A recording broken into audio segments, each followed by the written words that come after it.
नमस्कार मंडळी, पुन्हा एकदा आपल्या चॅनलमध्ये तुमचं मनापासून स्वागत आहे। मी घातलेले आहेत हे ट्रॅडिशनल म्हणजे पारंपरिक दागिने। आता हे दागिने घालून आम्ही नेमकं कुठं निघालेलो आहोत हे तुम्हाला पुढे व्हिडिओमध्ये बघायला भेटणार आहे। पण तुर्तास इथे थंडी वाजते, बाईकवरचा प्रवास आहे, त्यामुळे मी मिस्टरांची हुडी घातली। शनाया सुद्धा बघा रेडी आहे मस्त स्वेटर वगैरे घालून, आणि यांची सुद्धा तयारी चालू आहे। तर नेमका आम्ही कुठे जाणार आहोत, तिथली मजा किंवा कशासाठी निघालेलो आहोत हे सर्व तुम्हाला व्हिडिओमध्ये पुढे दाखवणार आहे। तर इथे बघा शनाया तिची पर्स दाखवते की जी खूप मॅजिक आहे, तिचे डॉल आहे, तर ती डोळे बंद आणि उघडते असं, त्याच्यामध्ये 3D असल्यामुळे असं दिसतंय। तर चला आता प्रवासाला सुरुवात होते। सकाळी 7च्या आसपास आमचा प्रवास सुरू झाला आणि इकडे बघा रोडवरती शनायाचे पप्पा हा गाडी चालवत आहेत, तिला मध्ये बसवलेली होती आणि मी पाठीमागे बसले होते। तर इतकं छान वाटत होतं कारण सकाळचा प्रवास होता, थंडी थोडी जास्त वाटत होती, पण बाकीचा प्रवास हा खूप भारी वाटत होता। आणि आता बघा इकडे आलेलो आहोत आम्ही माळशेज घाटमध्ये, कारण आम्ही निघालेलो आहोत शिवनेरीला, कारण शनायाला शिवनेरी दाखवायचं आहे मला खूप दिवसापासून होतं। तर बघा माळशेज घाट जे कोणी गेलं असेल तर त्यांना हा पॉईंट नक्की माहिती असेल। आणि इथे एक मंदिर आहे, मला हा खूप नेहमीच अट्रॅक्टिव्ह वाटणारा पॉईंट आहे। इथे मंदिरामध्ये दत्तगुरूंची मूर्ती, परत पिंड पण आहे इकडे। तर इथे आम्ही दर्शन घेऊन पुढच्या प्रवासाला जाणार आहोत। पण इथे ना माळशेज घाटमध्ये जर तुम्ही तिकडून कधी जात असाल तर तिथे एक 5-10 मिनटं अगदी थांबा, कारण खूप छान वाटतं घाटामधलं वातावरण, प्लस इथे मंदिर आहे। आणि पुढे जर तुमची छोटी मुलं असतील तर त्यांना अट्रॅक्टिव्ह करणारे माकडं सुद्धा आहेत तिथे।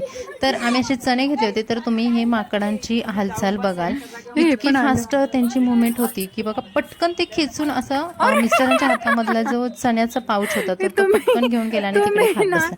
म्हणजे इतकं छान वाटतं ना त्यांची ते लगबग किंवा ते त्यांचं जे फास्ट मुवमेंट आहे बघायला खूप छान वाटतं। इकडे माळशेज घाटामध्ये भरपूर सारी माकडं आहेत, तर आवर्जून 5 ते 10 मिनिटं थांबून तुम्ही एन्जॉय करून घ्या। इथे बघा शनाया चणे देत होती आणि माझ्यासोबत आणखी एक अनपेक्षित गोष्ट घडली, ती म्हणजे काय, शनायाने माकडाला चणे दिले आणि जेव्हा माकड पलीकडून गेलं असतं तर ते मी त्याच्या शेपटीला हात लावला, तर इतकी मी घाबरली होती कारण ते माकड इतकं रागावलेलं होतं। तर असं करू नका प्लीज, कमी ही चूक केलेली आहे, कारण ते अंगावर येऊ शकतं, आपल्याला इजा होऊ शकते। त्यानंतर हा आहे माझा माळशेज घाटमधला फेवरेट पॉईंट, जिथे अगोदर पण आम्ही गेलो होतो तेव्हा फोटोशूट वगैरे केलं होतं आणि आत्तासुद्धा। त्यानंतर निघालेलो आहोत मेन पॉईंटला, शिवनेरीला। तर शिवनेरी कसं आहे, आम्हाला कसं वाटलं हे तुम्हाला मी शेअर करणार आहे थोडक्यात। तर बघा इथे सुरुवातीला तुम्हाला कमान लागेल। तर आता शिवनेरी कुठं आहे, महाराष्ट्रामध्ये, जवळपास महाराष्ट्रामधल्या सर्व जनतेंना माहिती आहे, पुण्यामधील जुन्नर इथे शिवनेरी किल्ला आहे।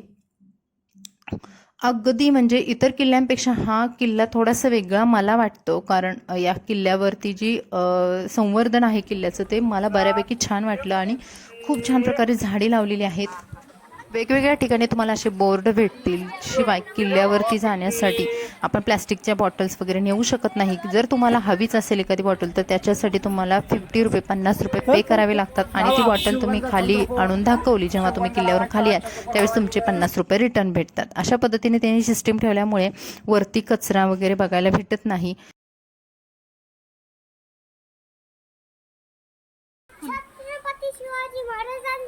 विजय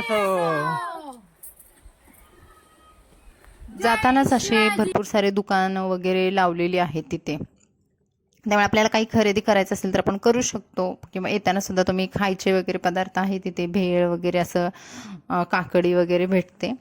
तर हे जातानाच आहे, किल्ल्याच्या वरती तुम्हाला कुठे बघायला भेटणार नाही, फक्त जाताना स्टार्टिंगला इथे तुम्हाला हा पॉईंट बघायला भेटेल। तर आम्ही अगदी जोशमध्ये चाललो होतो, मला शनायाला हा किल्ला दाखवायचा होता। ऑलरेडी मी बघितला होता शिवनेरी, पण तेव्हा शनाया खूप लहान होती, शनायाला पण आम्ही घेऊन गेलो होतो, पण मला शनायाला हा किल्ला दाखवायचा होता। छत्रपतींच्या म्हणजे जन्म जिथे झालेला आहे छत्रपतींचा, आणि त्यामुळे हा किल्ला बघणं मला असं वाटत होतं की शनायाला दाखवणं खूप गरजेचं आहे।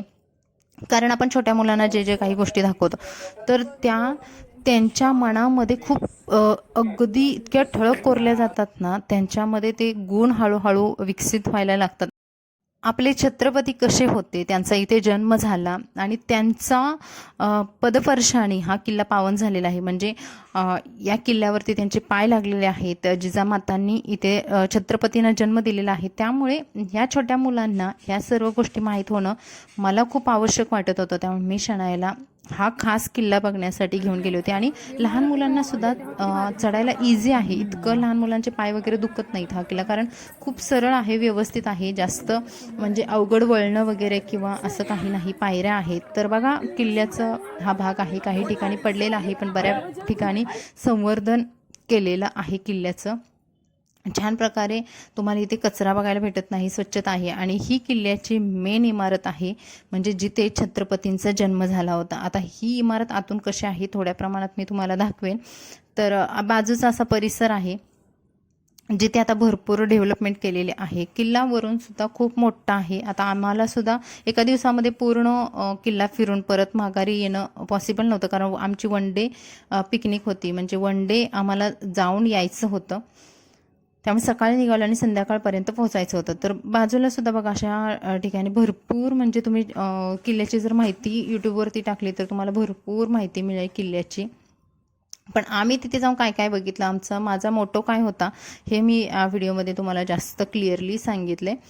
तर इथे अशा पद्धतीने खूप छान प्रकारे जपणूक केलेली आहे. भरपूर सारे लोक होते, कारण रविवारचा दिवस असल्यामुळे भरपूर लोक आली होती. आता किल्ल्याची मेन इमारत बघूयात. ही आहे किल्ल्याची मेन इमारत आणि इथे आहे एक छोटासा दरवाजा. आता संडे असल्यामुळे, लाईन असल्यामुळे इथे एका दरवाजातून छत्रपतींचं जे जन्म ठिकाण आहे ते आपल्याला बघायचं आहे. लाईनमध्ये आम्ही सुद्धा काही वेळ थांबलो. तर आधेमध्ये गेला तर मला वाटत नाही की लाईन वगैरे असेल, कारण पिकनिक शाळेच्या वगैरे भरपूर साऱ्या इथे येत असतात आणि त्या दिवशी सुद्धा भरपूर आल्या होत्या, त्यामुळे ही भरपूर मोठी लाईन होती. मेन इमारतीमध्ये सुरुवातीलाच आपल्याला हा पाळणा बघायला भेटतो. आता इथे बाहेरून गेट लावल्यामुळे आम्ही कॅमेरा म्हणजे मोबाईल आतमध्ये ठेवून असा पद्धतीने शूट केले. तर ही आहे मेन इमारत, ज्याच्यामध्ये छत्रपतींचा इथे जन्म झालेला आहे आणि त्यांनी पाळणा इथे त्याचं प्रतीक म्हणून लावलंय. आणि छत्रपतींचा जो पुतळा आहे तो एका बाजूला इकडे ठेवलेला आहे. आता शनायाने जी घोषणा केली ते सुद्धा ऐकूयात. मोठ्याने मोठ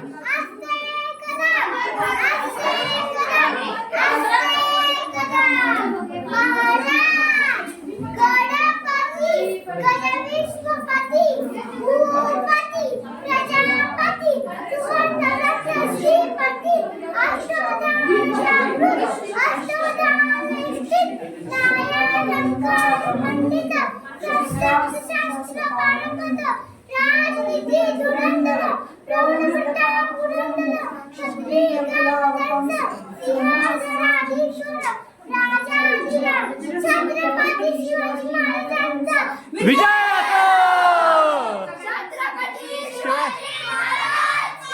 जय महादेव! महादेव! महादेव! ही शनायाने शिवघोषणा केली. त्यानंतर तिथे भरपूर साऱ्या बायका वगैरे आल्या, तर त्यांनी शनायाला घेऊन पुन्हा एकदा शिवघोषणा केली, कारण शनायाचं तिथं भरपूर कौतिकसुद्धा झालं. शनाया ज्युनियरला होती त्यावेळेस मी तिला शिवघोषणा शिकवली होती आणि तिनं व्यवस्थित पाठसुद्धा केली होती. तेव्हापासून ती भरपूर वेळेस, म्हणजे जेव्हा छत्रपतींची जयंती वगैरे असते त्यावेळेस तिचं शिवघोषणा करत असते. तर इथे गडावरून खाली उतरल्यानंतर थंड होण्यासाठी, कारण उन्हामध्ये भरपूर थंड होण्यासाठी आम्ही कुल्फी वगैरे खाल्ली. आणि गडावरती अजून बघायला शिवाई देवीचं मंदिर आहे, भरपूर अजून दुसरे एक मंदिर आहे ते आपण बघू शकतो. पण आम्ही ते शिवाई देवीच्या मंदिरामध्ये आपल्याला व्हिडिओ करणं अलाउड नाही, त्यामुळे आम्ही तिथला व्हिडिओ केलेला नाही. त्यानंतर परतीचा प्रवास सुरू झाला. एका ठिकाणी माळशेज घाट उतरल्यानंतर एका ठिकाणी आम्ही जेवण वगैरे केलं आणि संध्याकाळी 7च्या सुमारास आम्ही घरी पोचलो. तर अशा पद्धतीने हा ब्लॉग तुम्हाला कसा वाटला कमेंट्समध्ये नक्की सांगा. व्हिडिओ आवडला तर लाईक करा, चॅनलला सबस्क्राईब करा. भेटू नवीन व्हिडिओमध्ये. Bye bye.